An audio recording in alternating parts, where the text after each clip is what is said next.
সাকিব বর্তমানে অভাগার একটা নাম। কথায় আছে না, অভাগা যেদিকে যায় সাগরও শুকিয়ে যায়।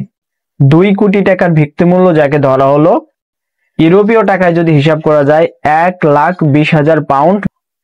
এত হাইপ তুলে, এত দাম তুলে, তৃতীয় সর্বোচ্চ দাম তোলা হয়েছিল সাকিব আল হাসানকে। মানে ওয়ার্ল্ড ক্রিকেটে যতজন ক্রিকেটার আছে ওই লিস্টে খেলবেন দ্য 100 লিগে, সেখানে সাকিব আল হাসানের দামটা তৃতীয় সর্বোচ্চ ছিল। সেই সাকিব আল হাসানকে কোনো দল আগ্রহ দেখালো না দলে ফেরানোর ক্ষেত্রে। পরবর্তীতে ভিড়াবে কিনা এটা জানি না, কিন্তু এখন পর্যন্ত কেউ ভিড়ায়নি। সাকিব আল হাসান এত বেশি অবাগা হয়ে গেলেন কেন, প্রশ্নটা কিন্তু আসছে। এমনিতে সাকিব আল হাসানকে কিন্তু অনেক মানুষ অভিশাপ দেয় যে আসলে ও ধ্বংস হোক, ওর ক্যারিয়ার শেষ, ইত্যাদি ইত্যাদি অনেক কিছু। অবশ্য মানুষের অনেক কারণ আছে।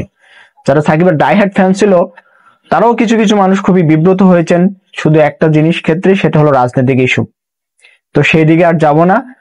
সাকিব আল হাসানকে কেন কোনো দল নিচ্ছে না, দাম তোলা হচ্ছে অনেক বেশি, তারপরও নিচ্ছে না কেন? আমার মনে হয় একটা জিনিসই কারণ হতে পারে। সেটা হলো, প্রথমত হয়তো সাকিব আল হাসান খেলছেনই না, না করে দিচ্ছেন, কিন্তু নিউজ আসছে। আমি একটা জিনিস খেয়াল করলাম, বাংলাদেশের টি স্পোর্টস সাকিব আল হাসান 20 দিন আগে টুর্নামেন্ট না করে দিয়েছেন যে ভারতে ওই এশিয়ান লিজেন্ড লিগই খেলবেন না। সেখানে নিউজ করা হলো বাংলাদেশের সমস্ত মিডিয়াতে সাকিব আল হাসান খেলছেন, তো চোখ রাখুন। টি স্পোর্টস আবার যেদিন খেলা সেদিন লাইভে সাকিব আল হাসানের ফটোটাও ব্যবহার করেছে, কিন্তু বাংলাদেশের দর্শকদের বোকা বানানো হয়েছে। 71 টেলিভিশন বলছে একাদশের জায়গা হয়নি সাকিব আল হাসানের। এই যে নিউজ, ফেক নিউজ করে টাকা ইনকামের ধান্দাটা, এটা বাংলাদেশের টপ লেভেলের। আমি জাতীয় গণমাধ্যম বিবেচনা করি, স্পোর্টস এর ক্ষেত্রে number 1 T Sports. T Sports তো জানে, তার অ্যাডমিনরা কি জানে না যে সাকিব আল হাসান 10 দিন আগে 20 দিন আগে এশিয়ান লিজেন্ড লিগ প্রত্যাহার করে দিয়েছেন, তিনি বোলিং পরীক্ষা দিবেন ইংল্যান্ডে, তার জন্য। আর এটা হলো বিসিএস এর অনুমতি নাই, এখানে আইসিসির কোনো অনুমতি দেওয়া নাই। সাকিব আল হাসান এটা না করে দিয়েছেন। এই যে না করে দেওয়ার পরও বাংলাদেশের সব গণমাধ্যম আসলে এই জিনিসটা কেন প্রকাশ করলো? সাকিব তো ইংল্যান্ডে বন্ধুদের সাথে কফি খাচ্ছে, আড্ডা দিচ্ছে, সেই সংবাদগুলো যখন আপনারা প্রকাশ করলেন তখন একটা আপনারা জুড়ে দিতে পারতেন যে সাকিব তার বোলিং পরীক্ষা দিবেন ইংল্যান্ডে, তার কোচের সাথে সলা পরামর্শ আছে, তিনি এই লিগ আপাতত খেলছেন না। কিন্তু এই যে সাকিব খেলছেন এটাও মিথ্যা কথা। সাকিবকে দলে রাখা হয়নি, একাদশী নেই, বাদ পড়লেন, এটাও মিথ্যা কথা। তো বাংলাদেশের জাতীয় সংবাদ মাধ্যমের কাছ থেকে এটা আমি কখনো আশা করি নেই।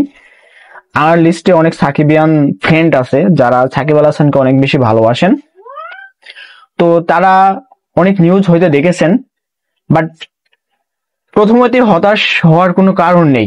সেটা হলো সাকিব আল হাসান খেলছেন না, এটার অনেক কারণ থাকতে পারে। সাকিব আল হাসান বোলিংটা ফিরিয়ে না আনার, যতক্ষণ পর্যন্ত তার বোলিংটা ফিরে না আসছে, তিনি বোলিং করতে না পারছেন, এমনও হইতে পারে তিনি খেলবেনই না।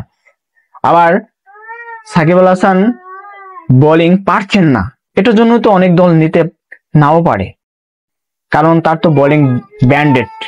সাকিব আল হাসান যদি এবার বোলিং পরীক্ষা দেন, তো তিনি পাস যদি করেন তাহলে তো বল করতে পারবেন, আর পাস না করলে যদি বোলিং পরীক্ষা দেন 1 বছরের জন্য ক্রিকেট থেকে নিষিদ্ধ হবেন, শুধু বল করতে পারবেন না, বাট ব্যাট করতে পারবেন। তো দ্য 100 লিগে সাকিব আল হাসান কেন সুযোগ পায়নি সেটাই মোটামুটি আলোচনা করার চেষ্টা করছিলাম। আসলে এখন কি বলবো, টপ লেভেলের নিউজ প্রেজেন্টেশন যারা করে তারাও যদি পিপলকে আসলে মিথ্যা নিউজ খাওয়ায় তাহলে তার কিছু করার থাকে না।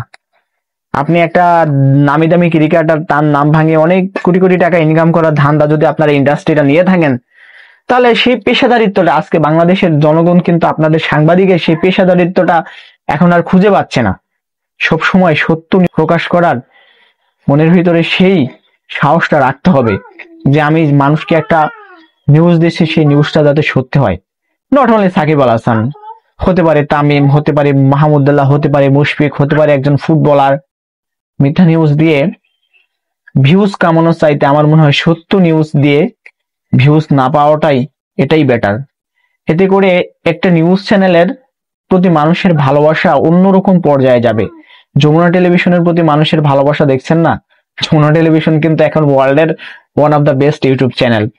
হ্যাঁ, ফেসবুকে কিন্তু তাদের কর্তৃত্ব অনেক বেশি, হয়তো মিলিয়ন মিলিয়ন সাবস্ক্রাইবারের ক্ষেত্রে বলতে গেলে হয়তো ওই সময় টেলিভিশনের মতো সাবস্ক্রাইবার হয়নি, বা বিশ্বের অন্যান্য বড় বড় টিভির মতো 30 মিলিয়ন 40 মিলিয়ন সাবস্ক্রাইবার হয়নি, কিন্তু যমুনা টেলিভিশন কিন্তু তারা বেশি টাকা ইনকাম করছে তাদের কোয়ালিটির জন্য। তো শুধু বেশি ফ্যান ফলোয়ার হলে যে সে তার টাকা বেশি ইনকাম হবে এমন কিন্তু না। ভিডিওর কোয়ালিটির উপর নির্ভর করছে, তার আরপিএম রেটের উপরে ক্লিক করছে। বাংলাদেশের মানুষের কাছ থেকে যদি ভালোবাসা আপনারা নিউজ চ্যানেলগুলো পেতে চান, তাহলে আমি বলবো আপনারা সত্য নিউজ প্রচার করেন, মিথ্যা নিউজ প্রচার করেন না। তো সবাই ভালো থাকবেন, ধন্যবাদ।